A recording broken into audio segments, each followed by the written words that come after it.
Hi, Tiger Nation, and welcome again to Keeping Your Eyes on the Tigers. Tiger Nation, let me ask you a question. Is there a new king in Memphis? You know, they say it's a new sheriff in town. Well, I want to know if there's a new king in Memphis. Riley B. King came to Memphis around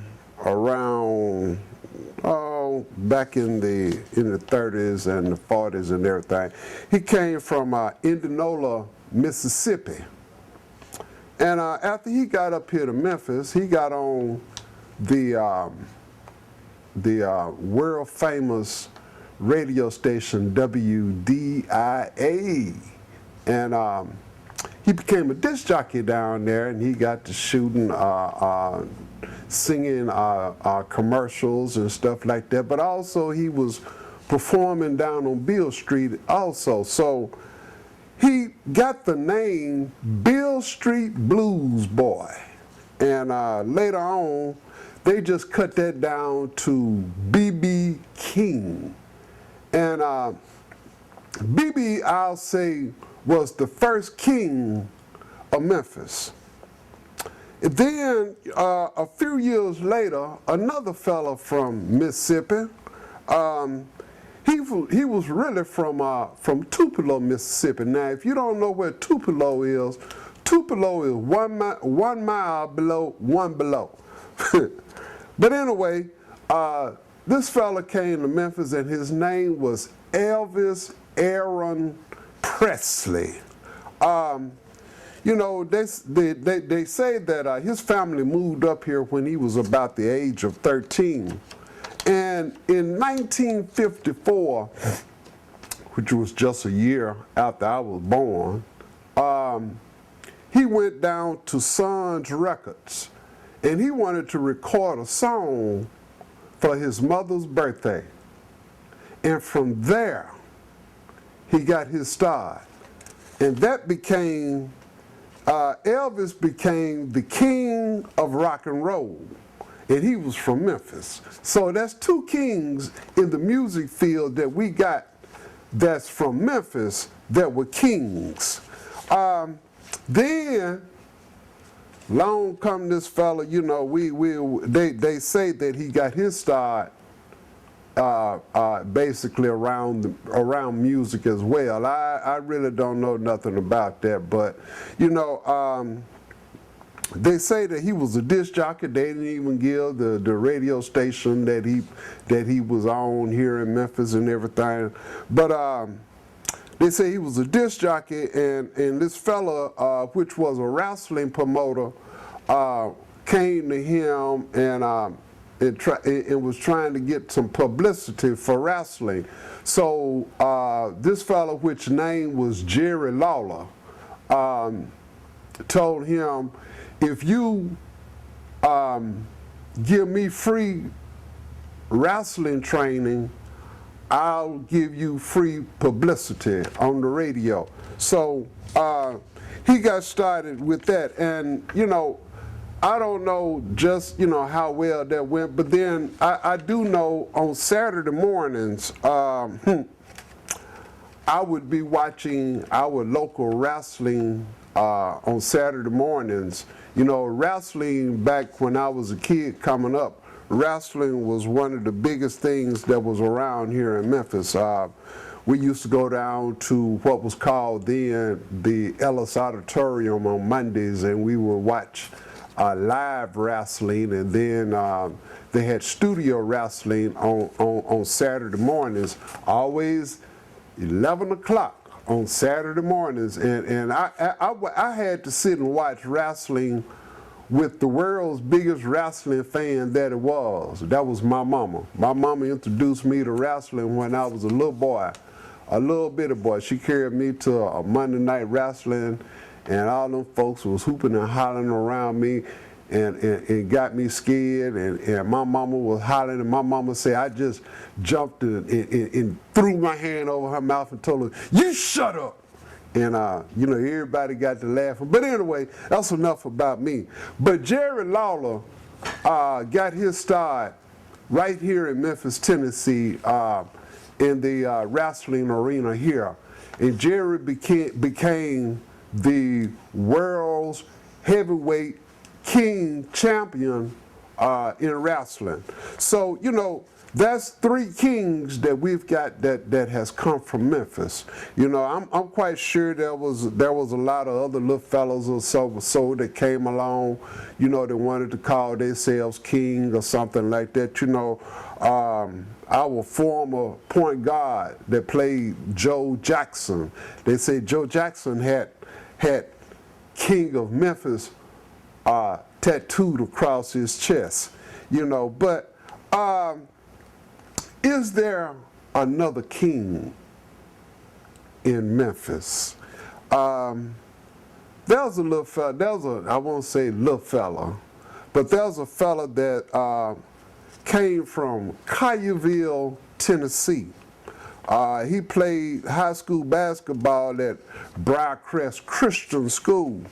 And coming out of high school, he was ranked in the top 50 basketball players nationwide, in the top 50 basketball players nationwide coming out. But he chose to go to the University of Memphis. And his name is Austin Nichols. Now, if you listen to that name has a little royalty ring to it. You know, let's see, King Austin or King Nicholas, you know, it has a ring to it, you know, but is he the next king of Memphis? You know, in Austin's freshman year, you know, he played, which was last year, he played in 34 games, averaging about 22 minutes a game. You know, he averaged 9.3 points per game, 4.3 rebounds, and he had about 1.2 block shots last year. And also, just to show you that, you know, he had something that was coming about him, they even selected him for the 2013-2014 American Athletic Conference Rookie of the Year. So, you know, Austin is coming along. You know, I tried to sit and do some thinking on who was the last good white basketball player. You know, I ain't trying to do no racial thing or like that, but you know, if you look at the majority of our players, you got starting players, they're black.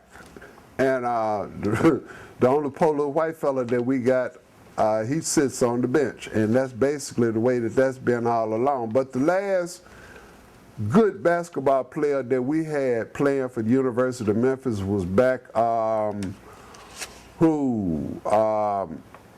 probably when Larry Finch was coaching, and that was John Wilfong. Wilfong had a pretty good year. He stayed all 4 years. But let's get back to Austin. Austin is averaging this year, he's averaging about 13.3 points a game. He's averaging about 6 rebounds. He's averaging about 3.2 block shots.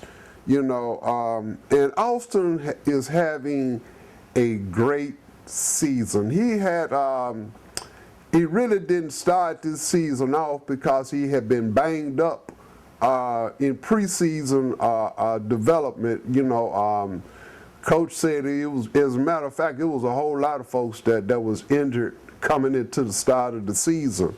But Austin finally came along, and he slowly started developing. And this season, Austin has really been cutting up. Austin's his high score in a game for this season so far was in a losing matter. It was the last time, the first time that we played Tulane in a losing manner. Austin scored 28 points, And I was sitting there, and I was saying all during the game, I hope he hit 30. I hope he hit 30. But they slowed him down, and he hit 28 points. But coming back, Austin has really been showing out, and also the next game, which was against Tulane, which was last week, it was a fighting battle all the way through. The University of Memphis, the Tigers, they had to lead most of the game, but they went into a shooting slump, and they allowed Tulane to come back on them. Now, if you remember in my last video that I was talking about how we had to go play Tulane on their own home floor. So it was a tough game going on because Tulane was on their own home floor. But the coach came down, and it was in the closing seconds of the game, and the coach drew up a plan, and they came back out. And well, let's watch this video, and you'll see just exactly what Coach drew up.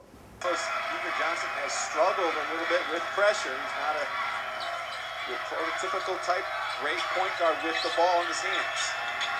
Nichols gives Memphis the lead. Dabney for the win, he missed it. Memphis escapes.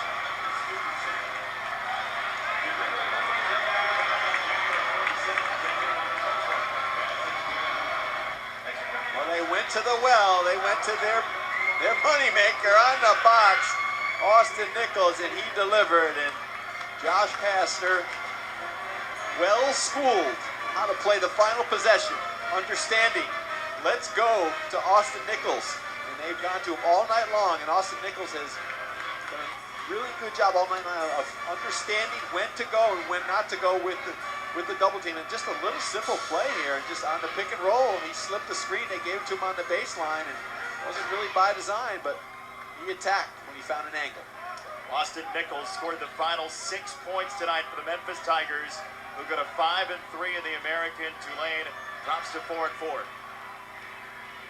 So you see right there in the closing 3 seconds of that game, Austin hit a jumper, and that was real sharp. You know, that was one of them shots that every kid thinks of and dreams of in his lifestyle. You know, hitting that winning shot at the buzzer.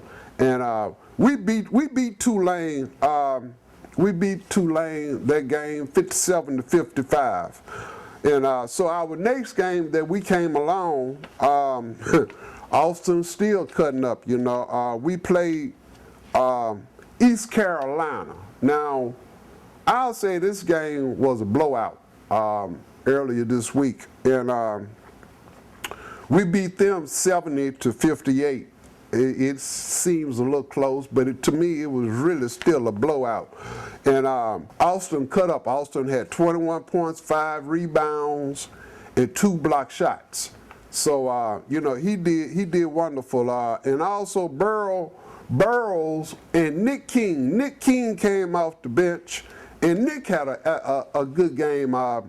Nick and Burrows apiece hit 11 points apiece, and both of them did real good at rebounding in this game also. But the Tigers shot 53% of their shots from the field, and one good excellent point that they had in this game was they only had 6 turnovers out of the whole game. Not a half, but they had 6 turnovers for the game. So, you know, that was excellent. That was excellent in those 2 games. You know, so that's 2 games back to back. You know, it seems like we get on a roll and we'll win 3 and we'll lose 1. So this time we've won 2, and now we're coming up to Gonzaga. That's right. Gonzaga is our next game.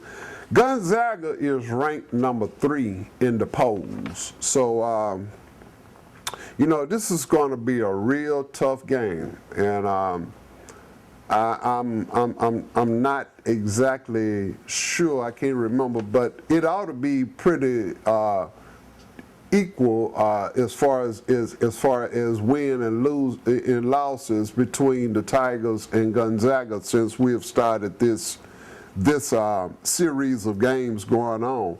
But we are going to Gonzaga, and we're playing Gonzaga on their home floor. So we've got to get this win in. And even if we don't get this win and we lose, we got to lose big. You know, what they say, a good, you know, yeah, we lost, but it was a good win. I mean, it was a good loss. So, you know, whatever we do, we got to go in there with our heads on our shoulders and hold our heads up high and go to whoop Gonzaga because, you know, playing against Gonzaga, you know, we've beat them in the past. So, you know, this is nothing that's, you know, that's hard to get. Gonzaga to me really is a bunch of pushovers. But let's keep them lifted up. Also, Iverson. Iverson has transferred a little bit closer to back home, which is a good thing. You know, it was just that last name of Iverson that really just didn't sit with me when he got here because I know, well, anyway. But Iverson has transferred back to the University of Rhode Island, so that's where he's gone to. But, you know, as I was saying, we are getting closer and closer to the end of this season. We are getting closer and closer to the big dance. So from now on, every game counts. And as always, this is John Carter. And you know, King Austin, that sounds pretty good. But anyway, I will always be keeping my eyes on the Tigers. Bye now, see you later.